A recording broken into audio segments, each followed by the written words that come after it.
right, shalom, shalom, shalom.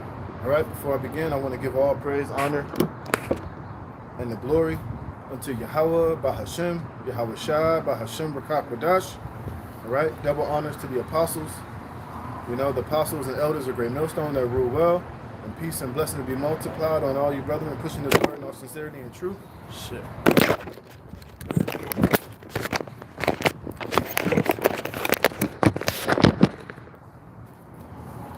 All right, shalom to all you brethren pushing this word in all sincerity and in truth.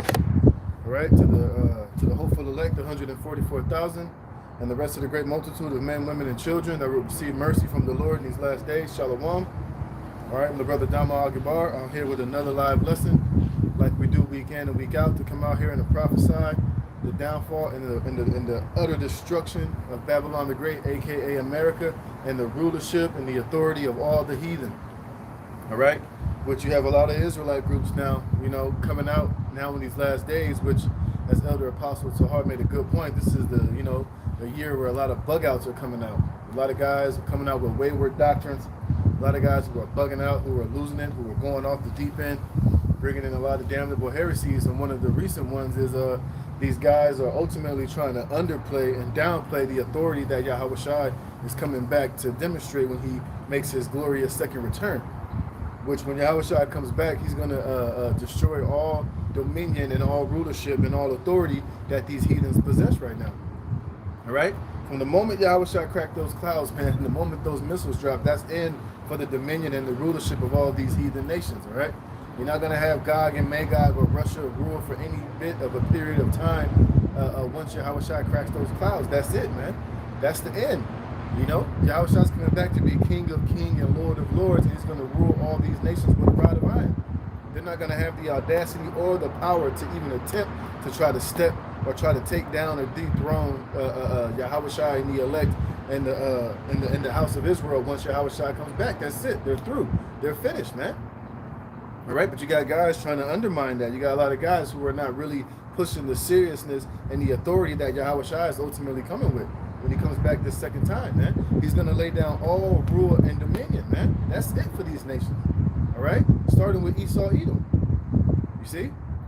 And you got these guys, you know, they're just out here winging it. They're out here just, you know, trying to make a name for themselves. They're separating from their former groups, so they're trying to establish themselves and trying to put themselves on some type of level where, hey, man, the Lord already has his teachers and his prophets and his chosen men of the Lord out here already, teaching 100% truth, whether you want to accept that or believe it or not, you know? But like I said, a lot of these guys are novices. A lot of these young guys are coming up thinking that they're on some level, that there's some authority, and that the Lord is dealing with them more than what the elders and the apostles, you know? Men that have been doing this thing longer than some of these guys have been alive. All right, and the Lord is about to visit a lot of the pride of a lot of you little novices and you babes in this thing, man. All right, everybody want to be a chief. You know, got too many chiefs and not enough Indians, man. All right, you got to just stick to the doctrine that you've been taught, man, that you've been assured of. A lot of you guys are trying to reinvent the wheel. Here it is, we're at the very end, and guys trying to pop up with all these new revelations, man, as if the scriptures haven't been broken down already. All right. The elders and the apostles, they've already went into everything, man. They've answered all the questions. They've done all the lessons, you know? A lot of you guys should have been taking notes. You should have been taking this truth seriously when the opportunity was presented for you, man. But now, since you guys are waxing, you know, you're prideful, you got a lot of these followers, a lot of these members joining your group. They're bigging you up. They're pumping your head up. They're telling you that you're the man and you're the man of the Lord and you're chosen and whatever these guys are gassing you up to believe that you are, you're not, man. Now, let me get the scripture real quick. Then I'm going to get into the point, man. Dealing with Yahawashi. He's coming back, man. All right? Because Yahawashi is bringing the true great reset, man. All right?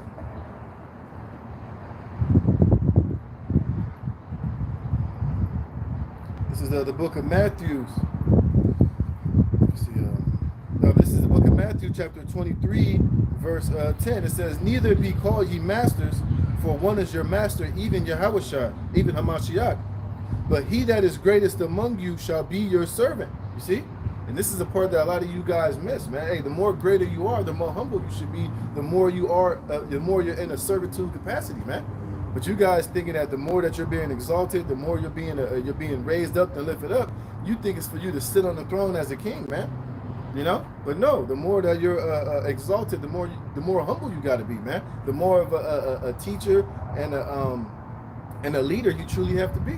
Which a lot of you guys are not fit to be in that position, but you're self-appointing yourself to be in that position, man. All right, you're letting a lot of these guys who follow you, and a lot of these women that's on your comment boards and that's part of your so-called organizations, they're puffing you up to make you think that you're more than what you truly are, man. And the Lord hates a proud individual. He hates the proud, man. The Lord deals with the humble, and He reveals more to the humble and to the lowly, which is why a lot of you guys, like in Sakari, y'all being broken up. The Lord is sending a shaft to that so-called thing of yours, man. And you guys that are breaking off and trying to establish yourself, you're all being abased, man. So it's best to just humble down. And it says, and whosoever shall exalt himself shall be abased, and he that shall humble himself shall be exalted, man. See? So you guys need to just humble down, man. The guy Hassan and Deacon, he ain't never gonna humble down. That nigga's been proud since the day I met him many years ago. And even to this day, he's still waxing proud, thinking he's on some level. Refuse to take his hat off. Refuse to, I don't care what Mark says. I ain't dealing with the letters of the Apostle Paul. He's talking about he's the author of confusion. And that's why the Lord is abasing you guys, man. That's why the Lord is bringing you guys low.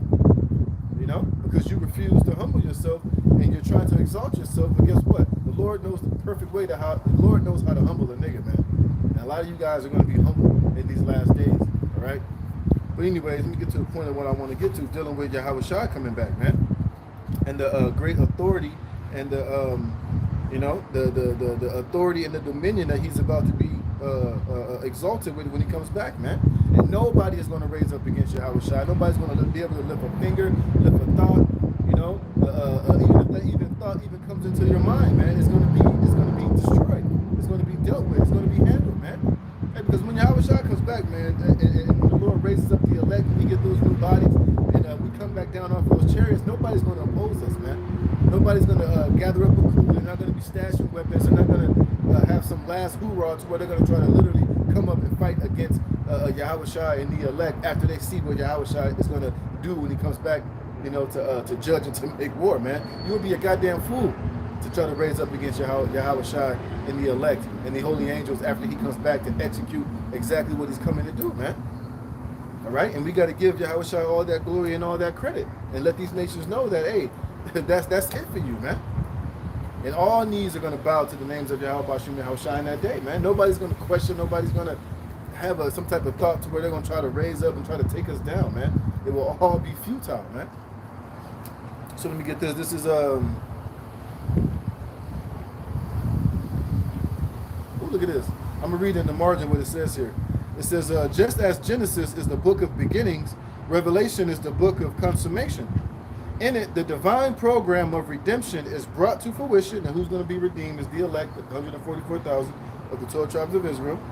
It says, and the holy name of the Most High is vindicated before all creation. You see, his name is going to be vindicated before all creation, man. And that's what Yahawashi's second coming is all about, man. To glorify and to exalt the names of Yahweh Bashem Yahawashi, man. All right? And his name only is going to be exalted in that day, man. You see, but you got guys trying to deny that. Guys who's trying to say, oh, well, you're going to have Gog and Magog going to raise up and try to, exert some type of authority, man. Which is not true. Okay?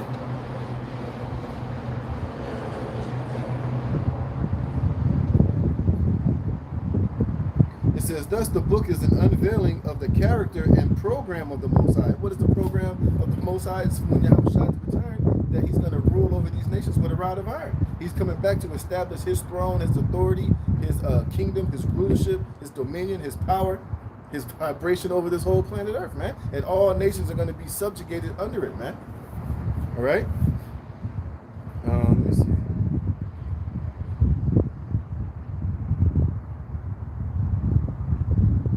Let's get to the point, man.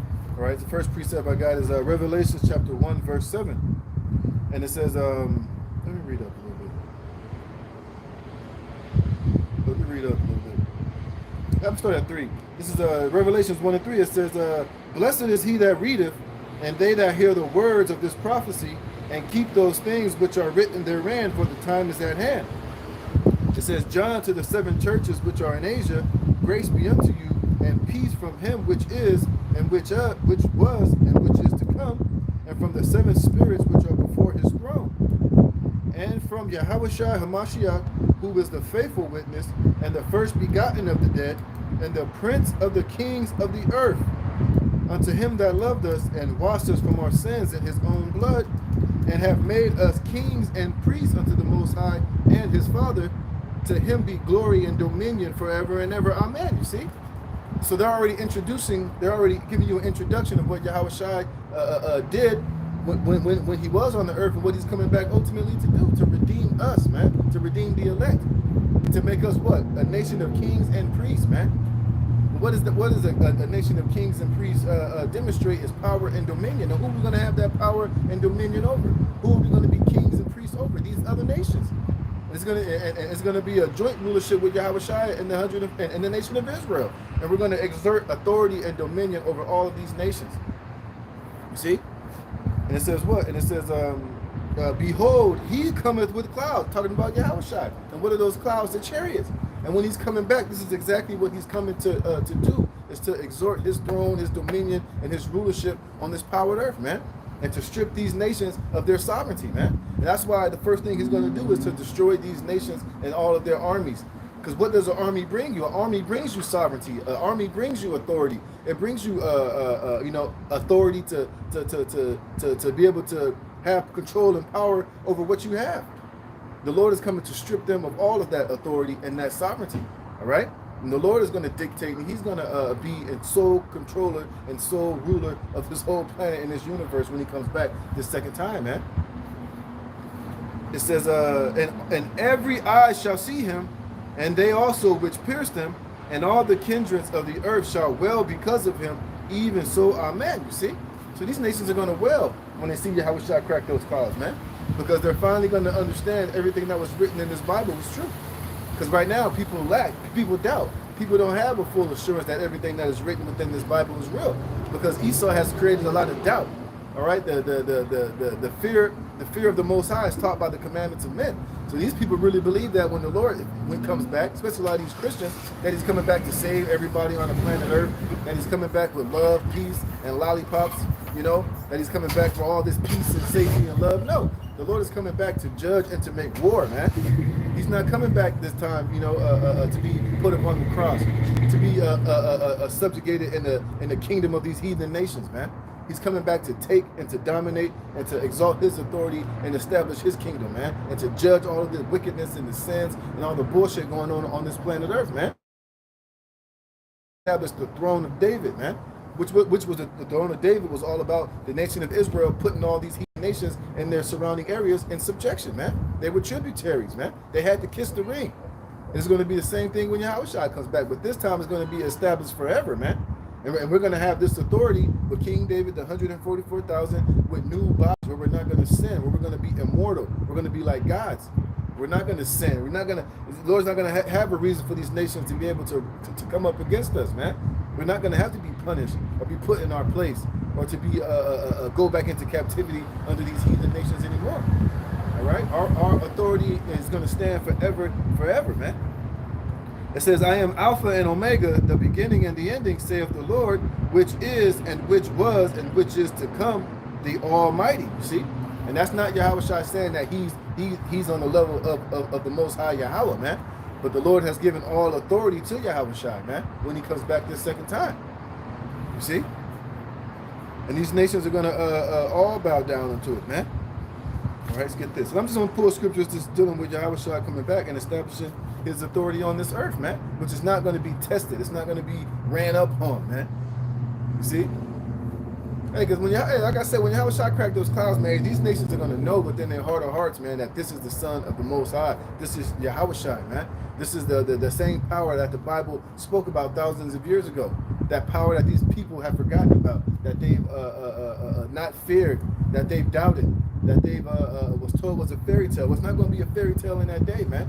All right? And we can't wait until that day, man. Hey, all heads are gonna melt and hearts are gonna fail when Yahawashi cracks those clouds, man. And it says all eyes are gonna see him, man. And every single soul that's alive on this planet, when Yahawashi returns, you're gonna see him, man. All right, you're gonna see him and you're gonna feel him. All right. And this is Matthew chapter 24, verse 30. Let me read up. Let me read up a little bit. Right. This is let me read up. Let me start at 21. This is Matthew 24 and 21. It says, "For then shall there be great tribulations, such as was not since the beginning of the world to this time, no, nor ever shall be. And except those days should be shortened, there shall be no flesh to be saved. But for the elect's sake, those days shall be shortened." Right, because like we always prophesy about these evil times that are coming, man. Great famine, death, and destruction, man. The financial collapse, Jacob's trouble, all hell breaking loose in the society, man. Blackouts, power outages, you know. The plans of these elites to try to bring in this new world order, you know. They're going to allow all type of chaos and manufacturers famine. It's going to be plagues, sicknesses. You know, the society is going to collapse. No 911. You know, it's going to be cyber attacks, power outages, financial collapse. All hell is going to be breaking loose out here. You know, like it tells you in 2nd Ezra, the 15th and the 16th chapter, man. You know, all these things are going to be taking place before the great return of Yahawashi HaMashiach. World War III, the MOTB, Civil War, race war, you know, all calamity and all hell breaking loose, man. And Yahawashi is going to come right in the midst of this third world war, man. You know, he's going to come back and he's going to execute everything that is written for him to execute, man. And then he's going to establish his authority and his rulership on this planet Earth, all right? And it says, if any man shall say unto you, Lo, here is Hamashiach, or there, believe it not. For there shall arise false Hamashiachs and false prophets. And like I said earlier, you got a lot of false prophets right now rising up in these last days, man. To the point to where you got guys saying that it ain't gonna be Jacob's trouble, there ain't gonna be no tribulation period. You got these scriptures talking about they're gonna be raptured out of this. They're gonna be raptured when all hell and the tribulation period breaks happen. And now you got guys trying to say that Yahawashi, you know, when Yahawashi comes back, that you're gonna have the nation of Gog and Magog trying to fight and oppose him, man, and they're gonna try to rule. After Yahawashi comes down and lay down all rule and dominion on this earth, he's coming down to lay down the power and the authority of Esau, man. Don't you know that the Russians are Edomites, man? That applies to them too and their rulership that they have right now, and they're just pawns being used militarily so that they can ultimately just be put in position to join up with these other nations like India, Russia, you know, the BRICS nations, China, North Korea, Turkey. They're being linked up in a guard to these nations so that they can fulfill the purpose of America being destroyed in this third world war. That's it, man. After that, and when Yahawashi comes back, their services are going to be terminated, man. They're going to get destroyed right along with the American military, with the BRICS military, and all these other nations and their militaries, man. The Lord's just using Russia just to shoot these arrows and to use their nuclear capabilities to fulfill His will, man. And at the end of the day, when those missiles are shot, the Lord's going to put His Spirit. Remember, those weapons are the Lord's. Those missiles are the weapons of the Lord's indignations. Those weapons are part of His army, man. They're going to be used for His purpose, to satisfy His will, not to put Russia on some pedestal or let Russia and these BRICS nations destroy the West and destroy America and then establish their own thing. It's not going to happen, man. The Lord tell you that He's going to come back in the midst of all these nations fighting against one another in the valley of Joseph. Excuse me. So come on, man. Y'all got to get it together, man. Give Yahawashi the credit and the glory due unto His name, man. It says, and shall show great signs and wonders, and so much that if it were possible, they shall deceive the very elect. Behold, I have told you before. Wherefore, if they shall say unto you, Behold, he is in the desert, go not forth. Behold, he is in the secret chambers, believe it not. For as the lightning cometh out of the east, and shineth even unto the west, so shall also the coming of the Son of Man be. Right, because the scriptures already told us how Yahawashi is going to come. Now, we don't know the time and the hour or the day, but we know that when He comes, He's going to, like I read earlier, He's going to come with the chariots from the skies, man. The same way that Yahawashi left is the same way He's coming back, man. So you can't believe anybody telling you, oh, He's going to come out of this place or out of that place. Hey, the scriptures say He's going to crack those clouds when He returns, man. Scriptures tell us to look up for our redemption draweth nigh, man. And that our champion, our king, our savior is going to come in the chariots from the skies, man. All right? It says, for wheresoever the carcass is, there will the eagles be gathered together.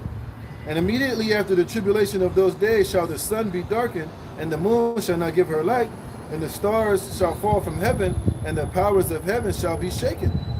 And then shall appear the sign of the Son of Man in heaven. Where's the heavens? In the sky, man. All right? That's when Yahawashi is going to make his glorious return, man. And that's when all bets are off. That's when these nations are ultimately already finished before it even started, man. But like I said, he's gonna make them stop fighting each other, and they're gonna turn around and fight him, man. Scriptures tell you that Satan and his angels fought against the Lord and his angels, man. Where do you think that's going to take place? It's not going to take place in the middle of the earth in hell, that mythical place. You know, it's going to take place literally, physically here on the earth, man. Esau's fighter jet, all these nations and their fighter jets, their F-16s, all their fighter jets are going to literally fight against Yahawashi and the angels, man. Right? And they're going to be destroyed, man. Broken, blasted with the lasers from the chariots, man. All right? And that's going to be the end of them. I'm going to read that a little bit later. It says, and then shall all the tribes of the earth mourn, and they shall see the Son of Man coming in the clouds of heaven with power and great glory, man. Come on, man. He's coming with power and great glory. He's not going to meet them as a man. He's coming as an angelic force. Okay, Salaki, I think it, they have to reconnect, man. Yeah, but like I was saying, you know, let me read that part again. And it says, and they shall see the Son of Man coming in the clouds of heaven with power and great glory. All right? And nobody's going to be able to oppose that or to stop it, man. Look at this. You see it right now. You hear Esau talking about the chariots or the so-called UFOs, as he calls them. He was telling you how that technology is thousands of years ahead of the technology that man has right now. Which even saying 1,000 years is not even an accurate number, man. You know what I mean? It's fucking. It's not even a number you can put on it to compare how much advanced the angelic force and the celestial power that the chariots and Yahawashi is coming back with, man.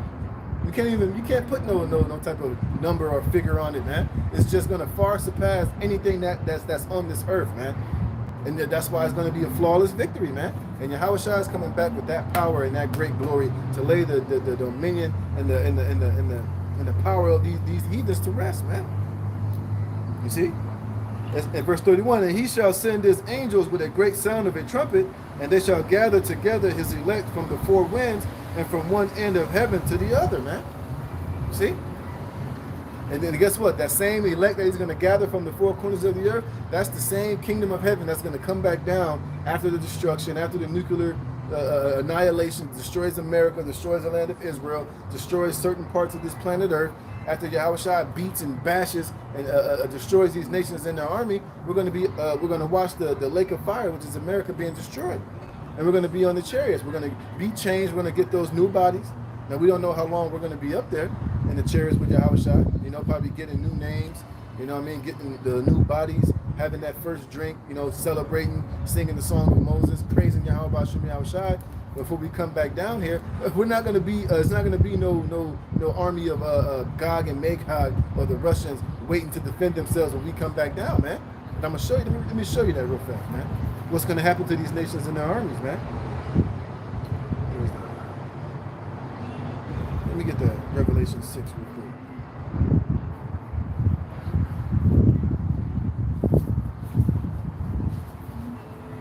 It's Revelation chapter 6, verse 12. This is Revelation chapter 6, verse 12.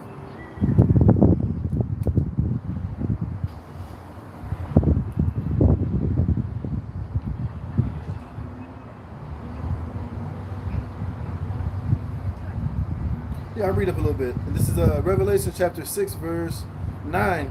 It says, and when he had opened the fifth seal, I saw under the altar the souls of them that were slain for the word of the Most High, and for the testimony which they held. And they cried with a loud voice, saying, how long, O Lord, holy and true, dost thou not judge and avenge our blood on them that dwell on the earth, man? All right, love you. Yeah.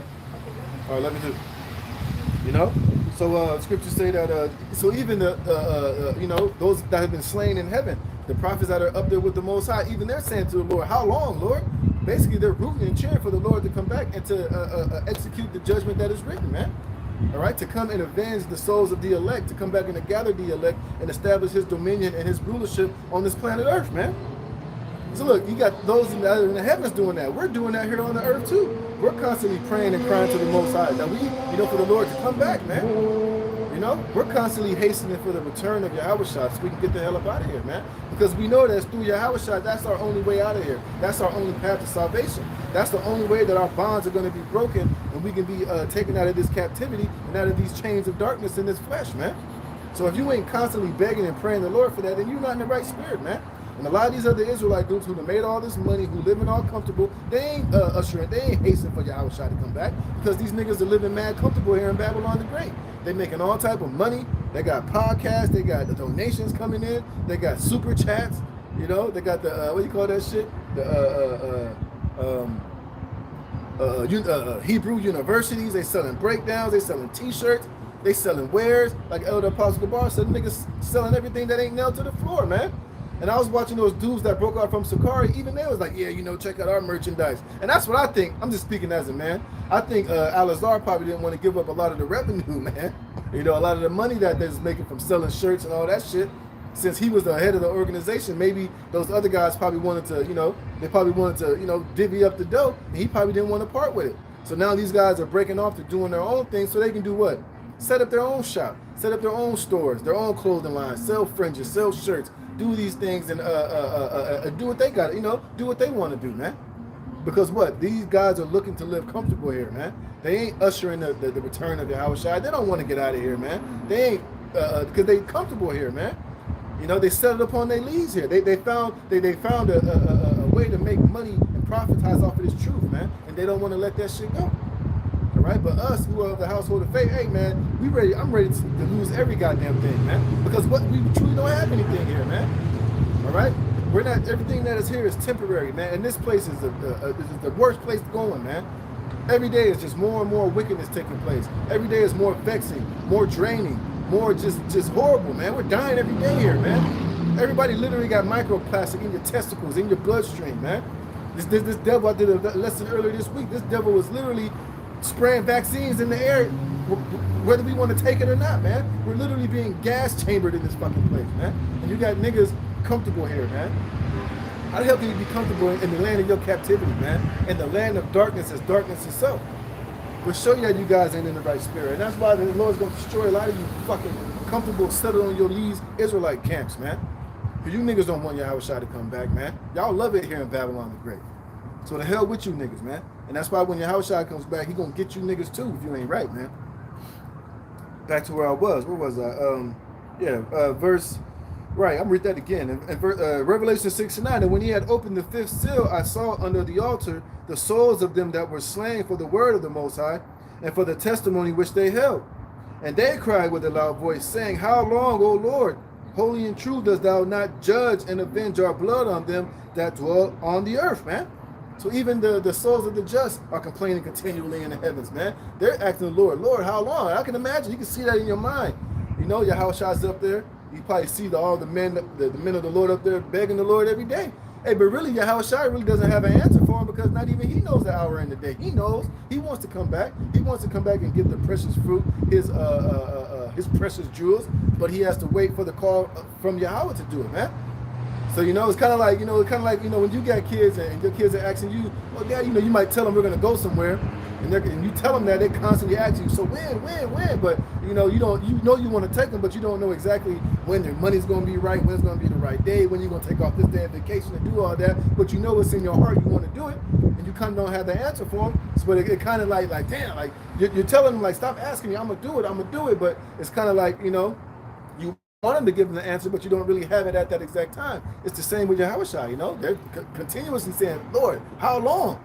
And shit, you don't think Yahawashi is like, shit, I want to go too, but hey, we're on the Most High's time. But we know one thing, that the Lord is not a man that he should lie, and that day is coming, man. But, hey, we still got to constantly pray and keep pressing, keep asking, Lord, when? Take your hand out of your bosom. Break the teeth of these fucking nations, man. Judge Esau. Hasn't he done enough? We're kind of like Ezra in the spirit, man. But you don't want, kind of like we're hastening above the Most High, but we just want to get out of here that bad, man. Because we don't want to die in this fucking pit. We don't want to die in this hellhole, man. Verse 11, it says, and white robes were given unto every one of them, and it was said unto them that they should rest yet a little season, until their fellow servants also and their brethren that should be killed as they were should be fulfilled. You see? So, there's still certain things that have to take place. Hey, some of the elect, we're going to have our heads put in guillotines. Some of the men of the Lord are going to have to perish on this side for this testimony of the Most High. So it's still, things that have to be fulfilled. But hey, we know that the Lord is making things happen, man. We see World War III. We see these last few prophecies coming to pass, man. And that wall ushers in what? The return of our champion, man. Our salvation. The busting up and the mashing up of all of these nations, man, and their armies. Okay? And it says,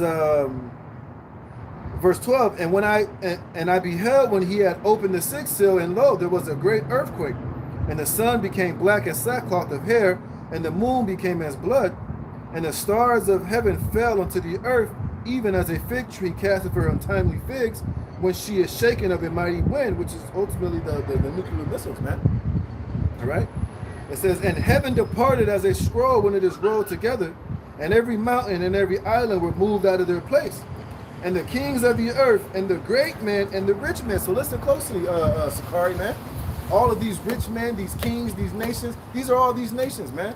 These superpowers, China, Russia, their military might, their rich men, all these nations, It says what? And the heaven departed as a scroll when it is rolled together, and every mountain and island were moved out of their place, and the kings of the earth, and the great men, and the rich men, and the chief captains, and the mighty men, and every bondman, and every freeman, hid themselves in the dens and in the rocks of the mountains, you see? So this is how you know that once Yahawashi finally execute, when the judgment falls and these nuclear missiles drop, the elect are gathered, Yahawashi cracks those clouds, man, that all these nations, after it's said and done, where are they going to be? They said they're going to be hiding themselves. They didn't say they were going to be in their bunkers building up an army. You got an army of robot and AI and shit. They were going to be, amassing weapons and preparing for the final battle with Yahawashi after all is said and done. No. It says all of these men are going to do what? It says they're going to hide themselves in the dens and in the rocks of the mountains, whether that's in underwater bunkers, mountain retreats, because you got bunkers all over this fucking planet, man. And these elites know that not every single location here on the earth is going to be hit with nuclear missiles, man.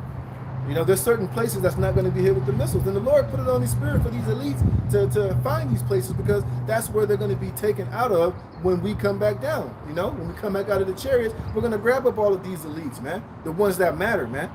We're going to grab them all up, man. We're going to bust them out of those bunkers. We're going to take them out of these caves. Wherever the hell they're hiding at, we're going to grab them out, and they're going to be bound, and they're going to be the first crops of slaves for Yahawashi in the kingdom of heaven, man. And then we're going to go around the earth and gather up all the other nations and these heathens, and they're going to be they're going to be subjugated, man.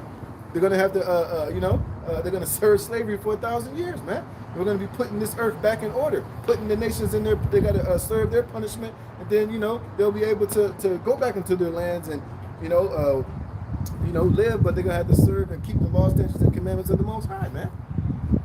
And it says, and said to the mountains and rocks, fall on us, and hide us from the face of him that sitteth on the throne, and from the wrath of the Lamb. So it said, look, so they're going to know, man.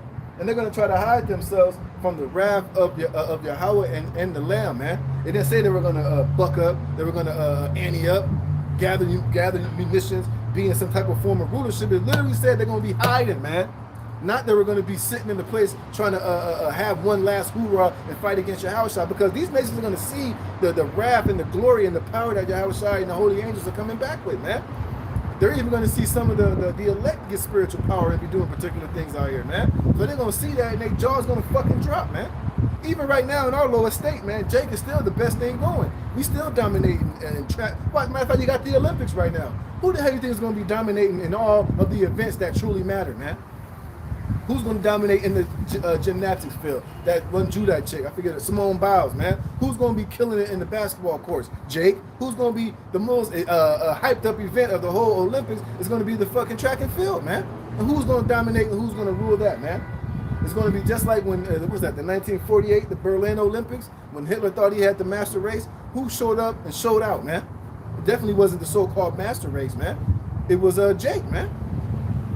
And I remember I saw this thing where even Jesse Owens said when he was doing that shit in the Olympics, all those German people was they was basically looking at him like he was a god, man. They was congratulating him. They was patting him on the back. They was like, man, you're amazing. You're great. You're this. How much more Yahawashi, which is the Judite of all Judites, man. And the power and the authority that he's coming with. I'm going to read this again, man. So you guys can shut the fuck up with this. These nations are going to try to get sturdy on Yahawashi when he comes back, man. This tells you exactly right here what they're going to be doing, man. And this goes for the Rothschilds, for all of these elites, man. And who they're going to have to come to their aid to defend them. Because all of their armies are going to be destroyed by Yahawashi, man. The Lord's going to prepare for that. He's going to give those birds for that great feast of captains and mighty men of war. So all of their men of war are going to be destroyed literally in this Third World War. So who the fuck are they going to, how the fuck are they going to, these elites who ain't worked, who ain't fought, who ain't did shit, you know, their whole lives going to stand up to Yahawashi? Fucking great, man.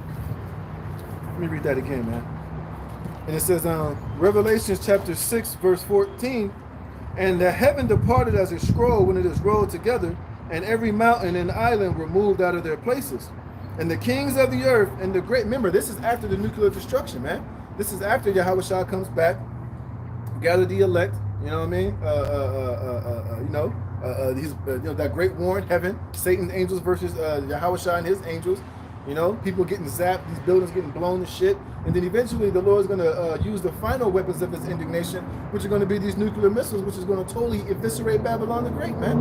And after they see all that and the power of Yahawashi, you know, his destruction, the power and the glory that he's coming with, these niggas are going to tuck tail and run, man.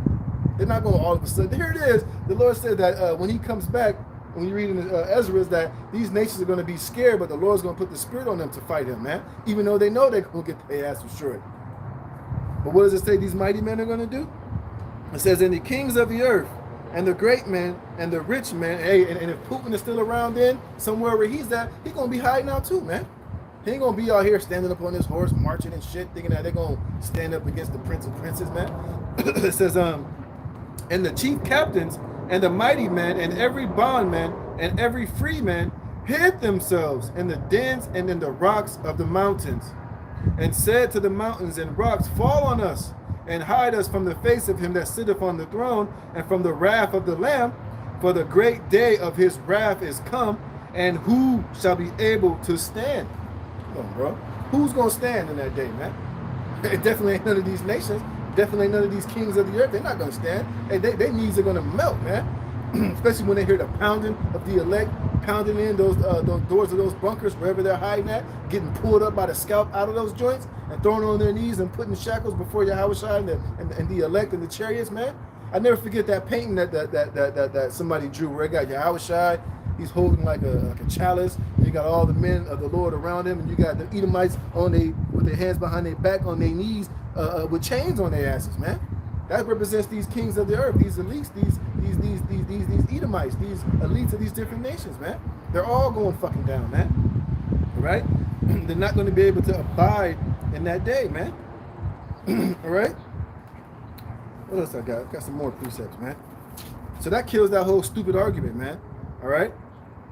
Nobody ain't going to stand in that day, all right? Get to Zephaniah 1 and 14.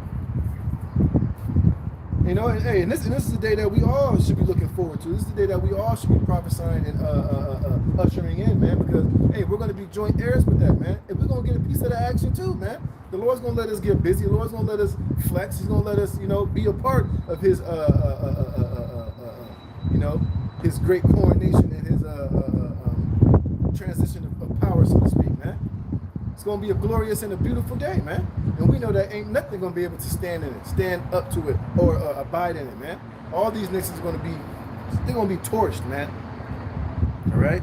And this is Zephaniah chapter 1.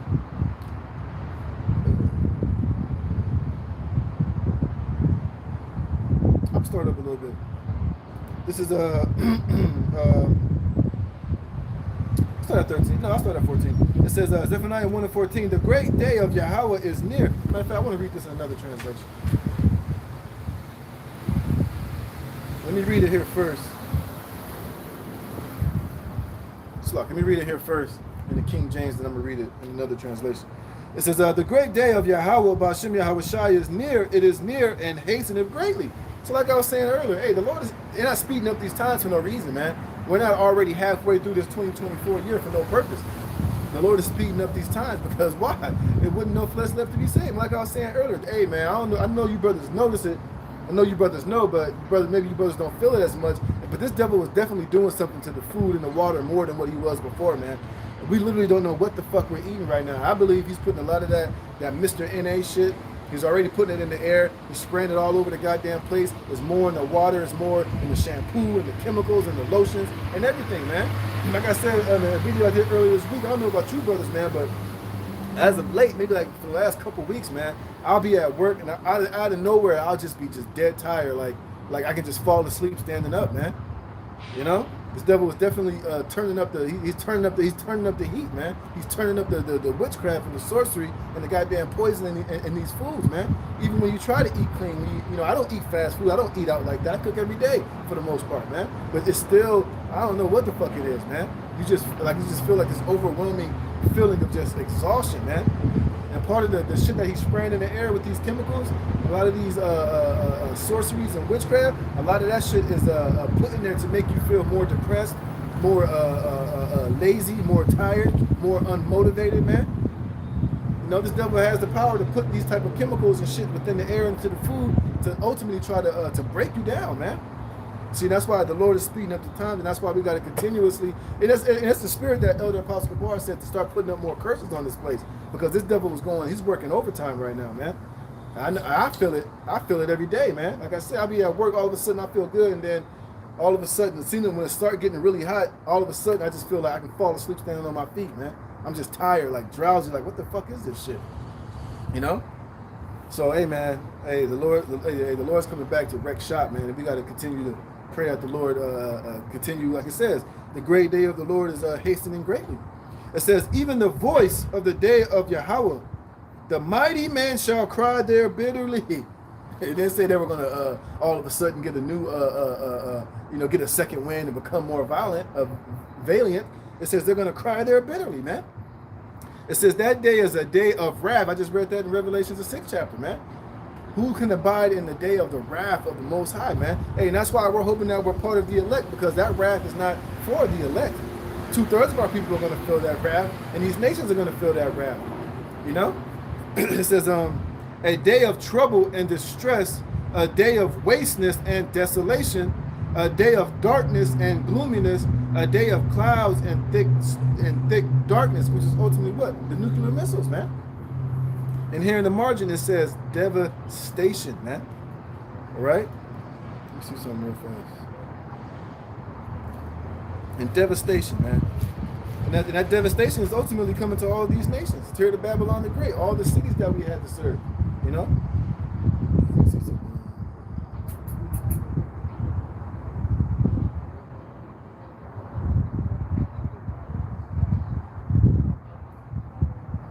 No, it's not it.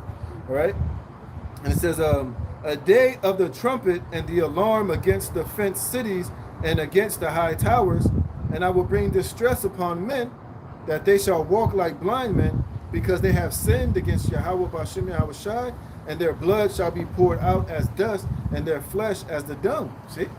And this is the day that's coming. And this is the day that Yahawashi is bringing, man. And like I said, it is being befitted for all of these nations, starting with Esau, Edom, on the top of the hit list, man. You see? And this is what we need to be pushing, and this is the words of comfort. This brings comfort. This brings joy to us, man. Because we know it's being done on the behalf of, first and foremost, the elect, but eventually all the house of Israel, man. This is how the Lord is going to redeem us and deliver us and save us, man. And these things must be in this fashion, man. And we want it to be in that fashion. All right? And it says,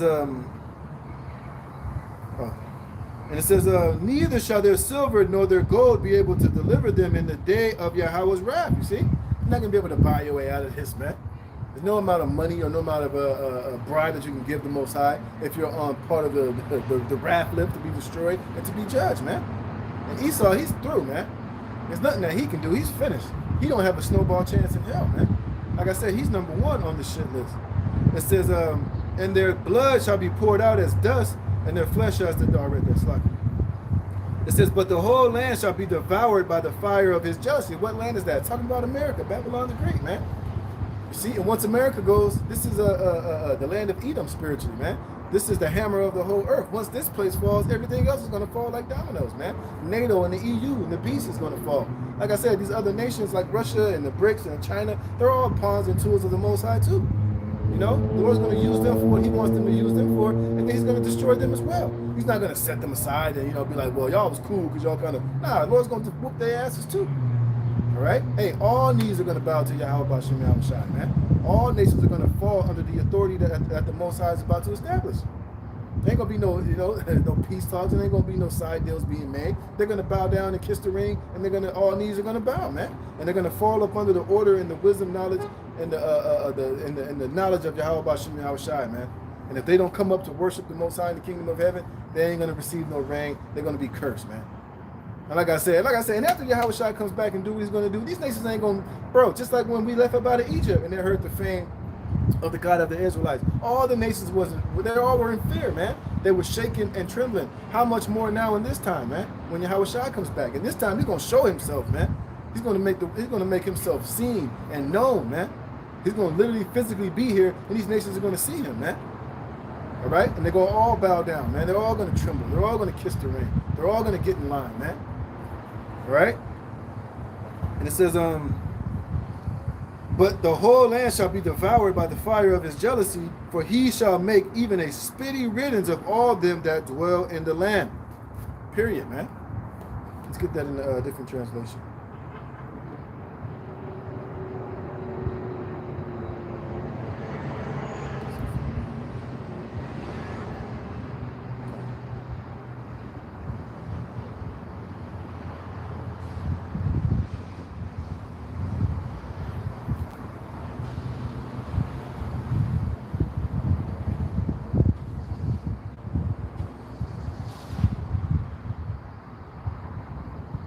Zephaniah 1 and 4 and 14 in the NLT, it says, that terrible day of Yahweh is near.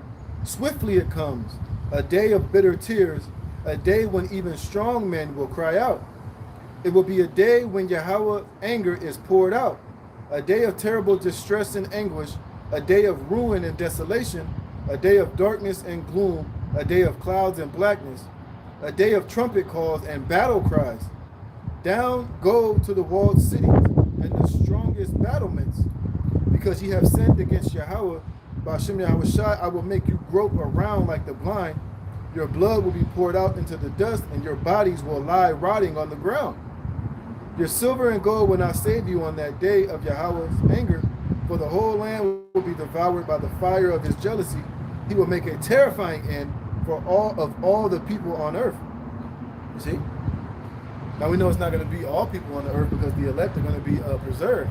The elect are going to be exempt from that day of judgment, man. But everybody else, man, hey, it's coming, man.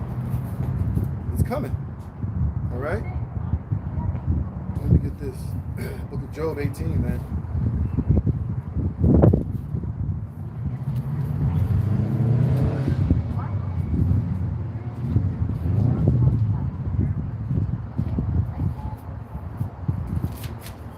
Job.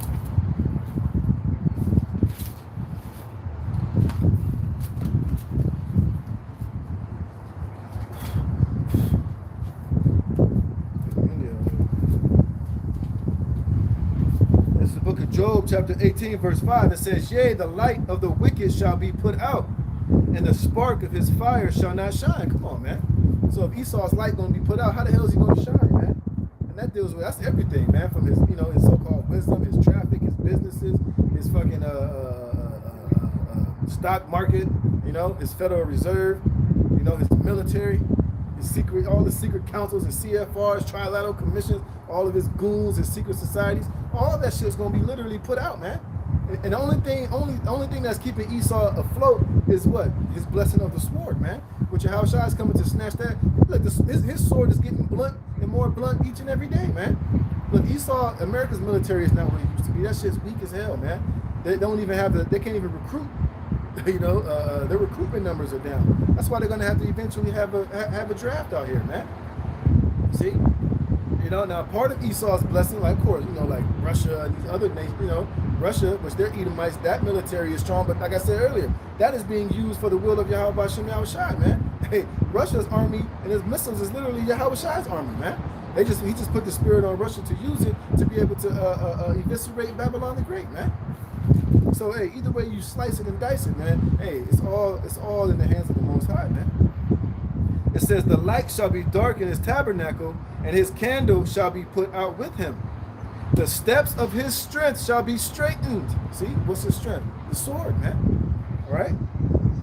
And his own counsel shall cast him down, for he is cast into a net by his own feet, and he walketh upon a snare. And who's putting him in that snare and that trap? It's the Most High, man.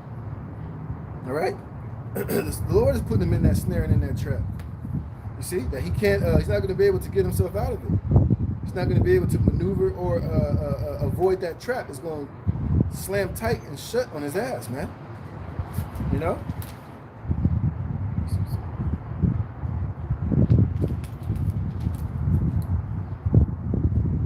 Yeah, this is Psalms chapter 9, verse 15. It says, "The heathen are sunk down in the pit that they made.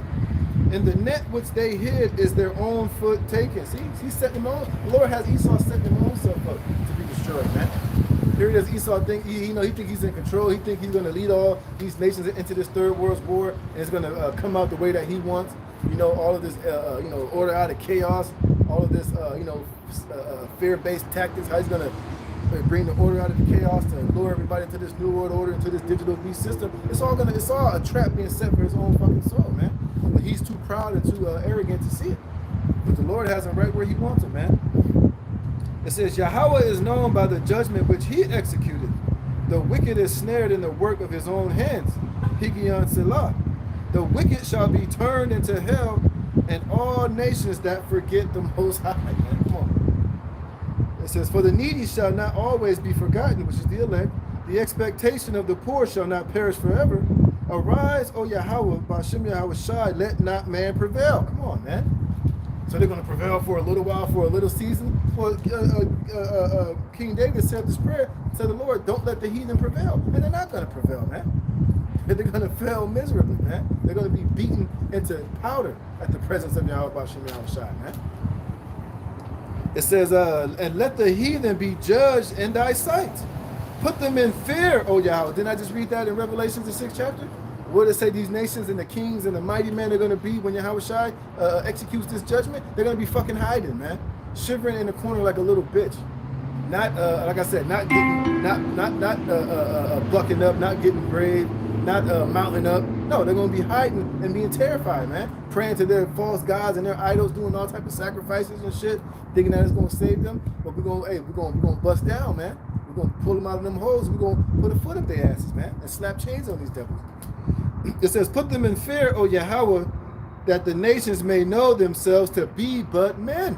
Come on, man. And that's all these nations are. They're nothing but men. And Esau is what? The basis of men. And the fact that he's even on the level that he is, we know is because the Most High has given him the ability to do so, man. So what's going to happen when the Most High says, you know what, Esau, that's it, the time is up. He's finished, man. Then what he's going to do? All he's going to do is surrender. Because nobody can resist the will of Yahweh Bashem Yahawashi, man. Hey, and when the Lord gives the green light for Esau to go down, he's going to go down. And when he gives the green light for us to come up, we're going to come up.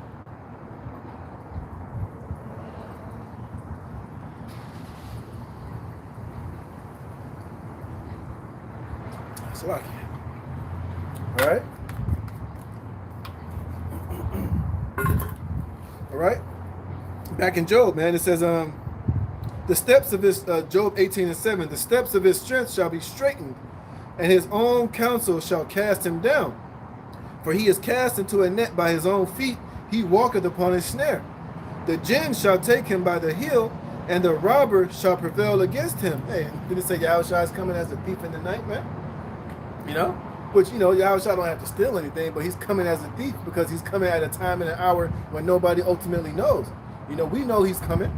We know it's close. But at that time and that exact moment, hey, when you're not prepared for it, he is going to catch you as a thief, man. All right? It says, Yeah, it said the snare is laid for him in the ground, and a trap for him in the way. Terror shall make him afraid on every side, and shall drive him to his feet. Come on, man. He's going to be driven to his feet. He's not going to be driven to strength and to power and to be raised up, man. Like I said, hey, these devils going to be shaking in their boots, man. They know that these elites know eventually Yahawashi is coming back, man. But the Lord has them so high up in their pride and so blinded that they think that through their artificial intelligence, through their technology, through their witches and soothsayers and sacrifices, which they just had that Bohemian Grove shit, they're doing all that shit. They're thinking that they're, bringing in their own self-fulfilled prophecies, But ultimately, the only prophecies that stands are the words of Yahawashi and Yahawashi, man. So this devil is really, he's fooling himself, man. But the Lord put that delusion on him. Remember, the deceived and the deceiver are the Most Highs, man. All right? But what does it say? Terror shall make him afraid on every side. So it's showing you that, look, fear is about to come upon them. Esau's afraid right now, man. I think the scriptures say, let me see if I can get that real quick, man. See if I can get that.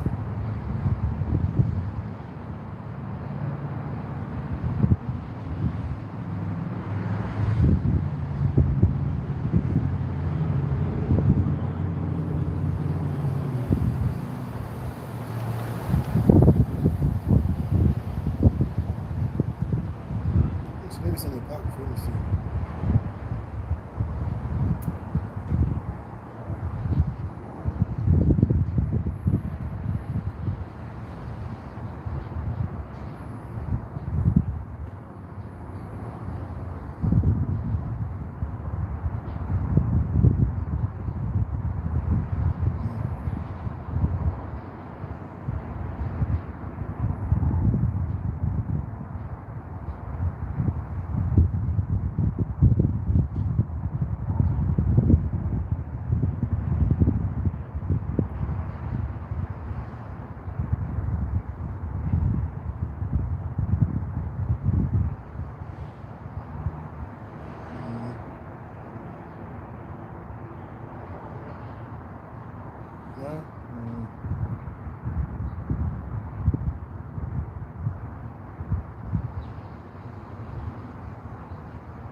Well, I didn't find it, but let me get this though, right? Let me read this. Wisdom of Solomon, chapter 6, verse 1. Hear therefore, O ye kings, and understand. Learn ye that be judges of the ends of the earth. And this is a message to you fucking nations, man. It says, give ear, ye that rule the people, and glory in the multitude of nations. For power is given you of the Lord, and sovereignty from the highest, who shall try your works and search out your counsels. And the Lord is doing that right now, man. He's using the prophets in the men of the Lord. And we're out here calling out all of Esau's atrocities and his wickedness, his bullshit, all of this nastiness that he's doing on this earth. We're calling it out right now, man. All right? Hey, we're calling out all of your wickedness to the ultimate judge, which is the Most High. And he sees and he hears us crying. And he sees what you out here doing, man. It says, for power is given you of the Lord, and sovereignty from the highest. See, so your sovereignty and your ability to rule, like I was saying earlier, is given unto you by the Most High, man. So what's going to happen when he sends back Yahawashi to take away that sovereignty, man? You're done. It's finished. He's going to strip you of it all, man. It says, who shall try your works and search out your counsels? Because being ministers of his kingdom, ye have not judged aright, nor kept the law. Scriptures tell Esau, what hast thou to do to keep my statutes and thy commandments, man? Scriptures tell you that Esau, even in the land of uprightness, he is dealing wickedly, man. Kosher pig, mouth circumcisions. You got one of the biggest gay parades over there in Tel Aviv, over there in the Holy Land, being orchestrated and funded by who? The damn devil, man. So the Lord is trying you devils out, man, and you're all going to be found guilty, and that's why you're going to be blasted off. You're going to be stripped, man. You're going to be. That's why Esau is being made bare. You're being called out. All right, you're being aired out, man. And you're being consumed by the mouth of the prophets, and then eventually by the brightness of Yahawashi's coming. You get that too. It says, nor walk after the counsel of the Most High. Hey, scriptures tell you that Psalms 10 that the Most High is not at all in the thoughts of these damn devils or these heathen nations, man. And that's why a great straightening out is coming. It says, horribly and speedily shall he come upon you. Like I said earlier, he's coming as that thief, man. And Yahawashi is coming. He's coming speedily, man. It says, horribly and speedily shall he come upon you, for a sharp judgment shall be to them that be in high places. For mercy will soon pardon the meanest, but mighty men shall be mightily tormented, man. You see? And that's what's coming for these devils. Hey, that's why they're going to hide, man, when Yahawashi comes back, because they know they're about to be greatly tormented. They're about to, the judgment written is about to be executed upon these devils, man. 1,000 years of hardcore slavery is coming to you elites, man, to you nations. All right? You're going to get your ass whooped. You're going into slavery. You're going to have chains, man. You're going to be working in the fields. You're going to be burying those dead bodies after this Third World War. All right? You're not going to, the only day you're going to get off is the Sabbath, man. All right? So great judgment is coming upon you devils, man. It says, for he which is Lord over all shall fear no man's person. See? So you think Yahawashi, when he's come back, he's going to fear these damn devils, man? That he's nervous or he's shaking? No, he's coming back in pure confidence and pure power and glory, man.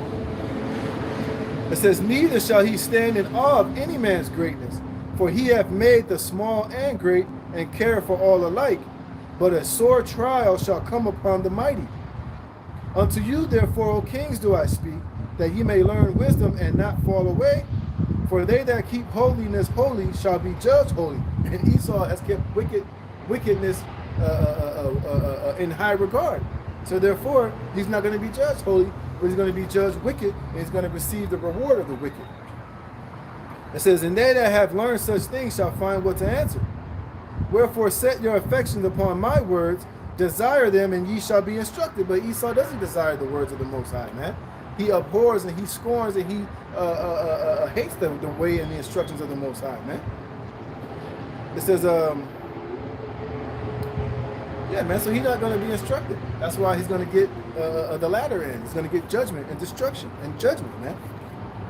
It says, terror shall make him afraid on, back in Job 18 and 11, terror shall make him afraid on every side and shall drive him to his feet. Like I was just reading, he's going to be mightily tormented, man. It says, his strength shall be hunger bitten, and destruction shall be ready at his side. It shall devour the strength of his skin, even the firstborn of death shall devour his strength. His confidence shall be rooted out of his tabernacle, and it shall bring him to the king of terrors. See that, man? And that's what Esau has, that's what these nations have coming, man. And it says what? They parade him before. You see? His confidence shall be rooted. What is that? His military, man. That's Esau's confidence. His blessing is the sword, which I just read earlier. It's going to be rooted out of his tabernacle, man. Like I said, the Most High is the giver of sovereignty. He's going to take that sovereignty from Esau. You see? It says, and it shall bring him to the king of terrors. It shall dwell in his tabernacle, because it is none of his. Brimstone shall be scattered upon his habitation. His roots shall be dried up beneath, and above shall his branch be cut off. Come on, man. So how is he going to rise up and do anything against the Most High when he's going to be totally dried up? His root is going to be plucked, man. He's not going to have any power or any might to stand upon, man. So you guys need to get that Gog and Magog going to rule for a little bit of time. That's just not, that's not true, man. All right? Yahawashi is coming to, let me see something. He's coming to wreck shop, man. Well, let me get this real fast, man. I've got a couple more precepts, then I'm going to close it. Get this Psalms 2, man.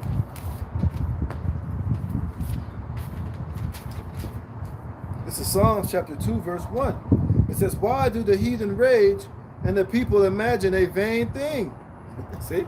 Everything that these nations of Esau and bricks and this new world order that they're imagining is all a vain thing. It's worthlessness, man, because they're not going to achieve it. All right? They're not going to accomplish it. All right? Esau's not going to establish his rulership and his dominance through artificial intelligence and rule via technology forever, man. This devil, the Lord has determined his bounds that he cannot pass. So we're just about at the bounds of his rulership. It says the kings of the earth set themselves, and didn't I just give the kings of the earth a message in that what was that, Wisdom of Solomon, the 6th chapter, man? The Lord was just talking to those kings of the earth. He told them about themselves. He told them what they need to do in order to preserve themselves. But what did they do? The exact opposite, man. All right? And it says, the kings of the earth set themselves, and the rulers take counsel together against Yahweh and against his anointed, saying, right, all their plans are against the Most High. You know, but they're going to rewrite the Bible with artificial intelligence. Noah Harari saying they don't have to fear the God of the Bible. If he makes it not rain, we can make it rain. Right? They're trying to create artificial suns, man. They're trying to create, you know, all these different injections in science to try to hijack the creation of the Most High. Genetically modified foods, man. Geoengineering, you know, genetically modified salmon.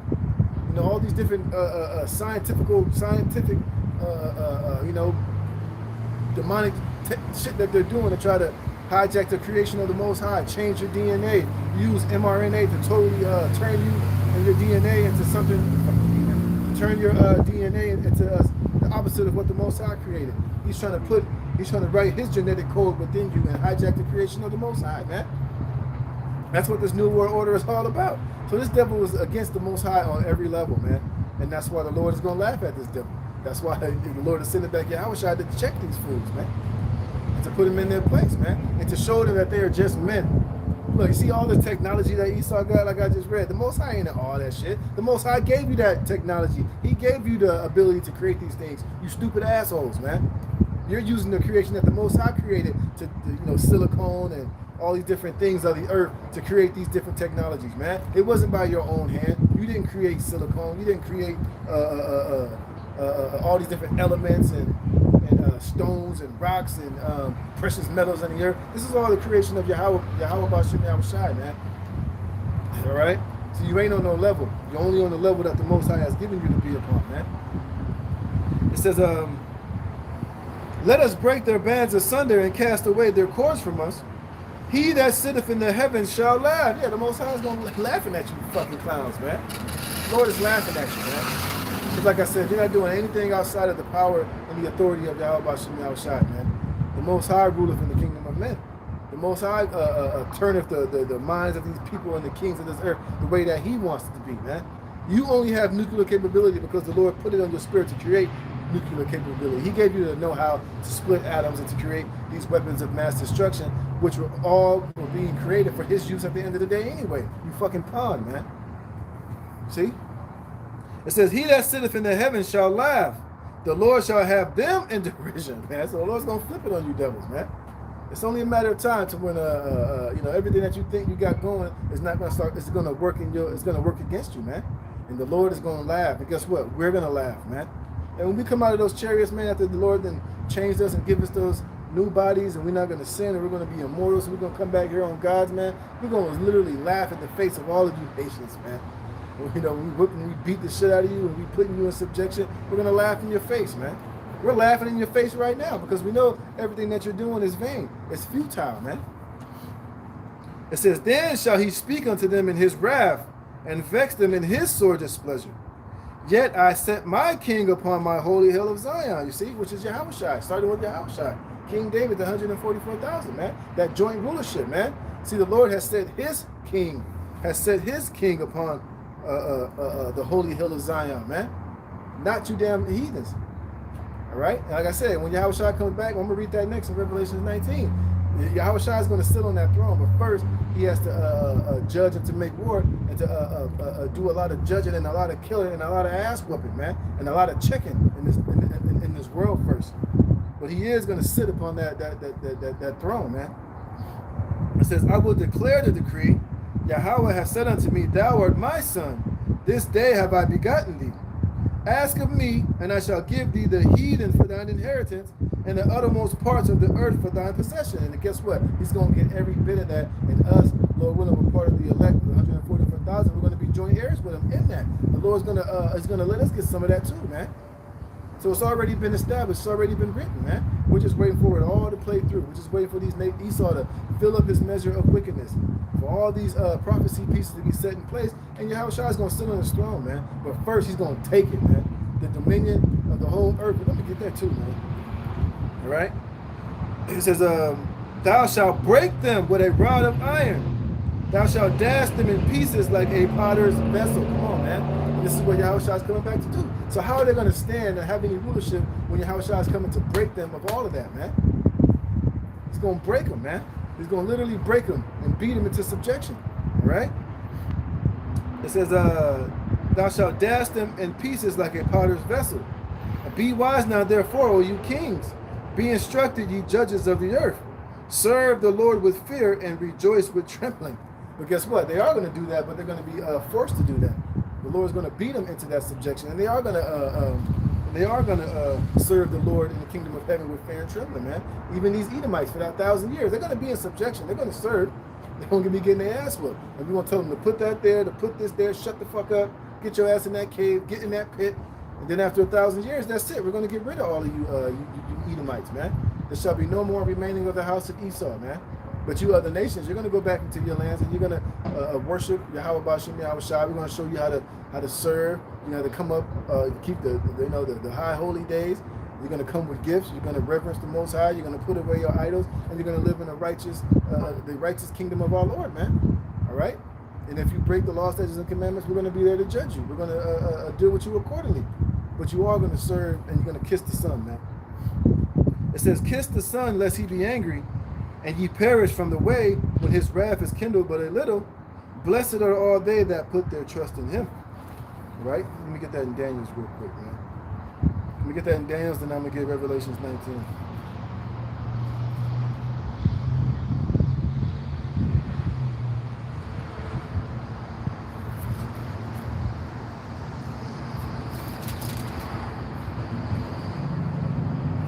This is Daniel chapter 2.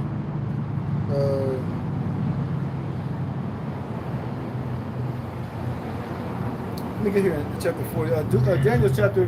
Daniel chapter 2, verse 40. It says, "And the fourth kingdom shall be as strong as iron." That fourth kingdom is dealing with the Roman Empire, right? All right. For as much as iron breaketh in pieces and subdueth all things, and as iron that breaketh all these, shall it be broken in pieces and bruised.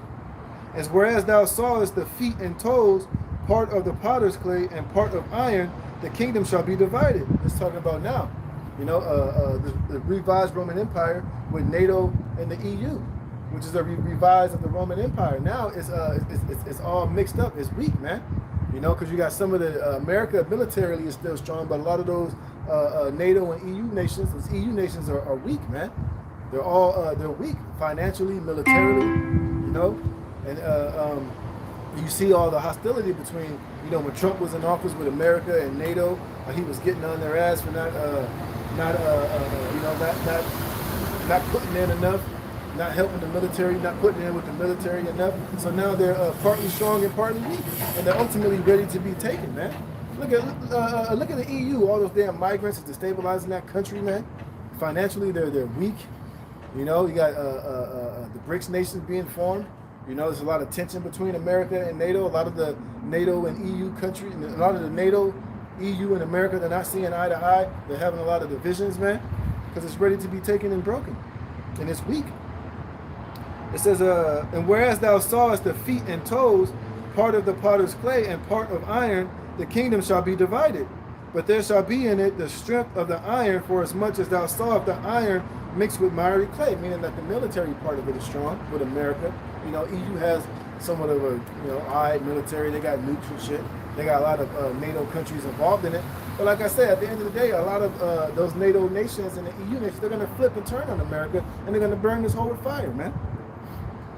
It says, and whereas thou sawest iron mixed with miry clay, they shall mingle themselves with the seed of men, but they shall not cleave one to another, even as iron is not mixed with clay. Right, because a lot of those NATO nations, EU nations, a lot of them do a lot of deals with Russia for natural gas and resources, and who was stepping in and fucking that up for them is America, man. So now a lot of those NATO nations and EU nations, a lot of their financial ties and businesses with Russia and with particular nations is being destabilized because of America. They want to dominate and tell them what to do and what not to do, who to get this from, who to get that from, and it's leaving those countries in dire straits, man. You know, paying more for electricity, more for natural gas, and it's causing issues for them to be stable. You know, and eventually they're going to flip and turn on America, man. Verse 44, and in the days of these kings shall the God of heaven set up a kingdom which shall never be destroyed, and the kingdom shall not be left to other people, which is what? The kingdom of Israel, Yahawashi's kingdom, man. It says, but it shall break in pieces and consume all these kingdoms, and it shall stand forever. For as much as thou sawest that stone that was cut out of the mountain without hands, which is Yahawashi, and this is synonymous with what's written in Ezra's, when Yahawashi flew upon that giant chariot that looked like a mountain. This is when he's going to come and ultimately break down the rest of this revitalized fourth kingdom, which is America, the revised Rome, NATO, and the EU, and the beast. And that it break in pieces the iron, the brass, the clay, the silver, and the gold. The great power hath made known to the king what shall come to pass hereafter, and the dream is certain, and the interpretation thereof is true. And all those scriptures that I was reading, which is what? Signifying the return of Yahawashi. Because he's going to come ultimately and break all those four beasts, all these different nations, man. It just so happens that when he comes back this time, the fourth beast is going to be in rulership, but all these other nations and their sovereignty and their little positions of power are going to be broken and destroyed and subjugated as well. All right, let me get this and then I'm gonna close it out. All right, this is Revelations chapter 19, verse and 11. It says, and I saw heaven open, and behold, a white horse, and he that sat upon him was called Faithful and True, and in righteousness he doth judge and make war. His eyes were as a flame of fire, and on his head were many crowns. Why does he have many crowns? Because he's coming to usurp the authority and the sovereignty of all these different nations, man. He's going to stand alone in that day, King of kings and Lord of lords. And after the smoke is settled and the dust is cleared. It says, and he had a name written that no man knew but he himself, and he was clothed with a vesture dipped in blood, and his name is called the Word of God, because it's symbolic of all the killing and judging he's going to do. Read Isaiah the 63rd chapter, man. It tells you how the Lord is going to come. Who is this that coming from Edom with dyed garment from Bosra, man? All right? It says, and the armies which were called, and the armies which were in heaven followed him upon white horses, which is what? The angels coming in all these chariots, man.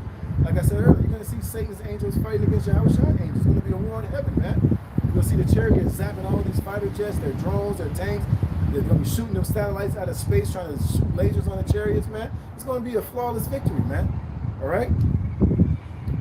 Clothed in fine linen, white and clean.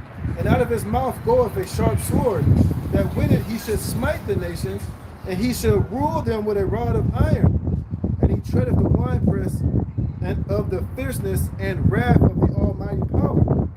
And he had on his vesture and on his thigh a name written, King of kings and Lord of lords. And I saw an angel standing in the sun, and he cried with a loud voice, saying to all the fowls that fly in the midst of heaven, come and gather yourselves together unto the supper of the great God. So how are all these nations, after this happens, going to have one last stand, and Russia, Gog and Magog, is going to have a standing army to fight against Yahawashi, when these nations and the armies are here being said that they're going to be ultimately obliterated and destroyed, and they're going to be left as a feast for the fowls of heaven, man. Come on, cuz. It says, that ye may eat the flesh of kings, and the flesh of captains, and the flesh of mighty men, and the flesh of horses, and of them that sit on them, and the flesh of all men, both free and bond, both small and great. And I saw the beasts and the kings of the earth, and their armies gathered together to make war against him that sat on the horse, and against his army. And the beast was taken, and with him the false prophet that wrought miracles before him, with which he deceived them that received the mark of the beast, and them that worshipped his image. These both were cast alive into a lake of fire burning with brimstone, and the remnant were slain with the sword of him that sat upon the horse, which sword proceeded out of his mouth, and all the fowls were filled with their flesh. So the whole system of this beast is going to be literally destroyed, man. So what are they going to have to stand on after that is done, man? Nothing. They're going to be totally obliterated, and they're all going to bend the knee and confess that, let me get that, and confess that Yahawashi is the man, all right?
Oh, here we go. Isaiah chapter 45, verse 23. I have sworn by... Let me see.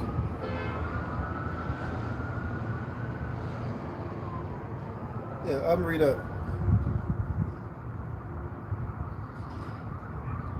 It says Isaiah 45 and 21. Tell ye and bring them near. Yea, let them take counsel together. Who have declared this from ancient time?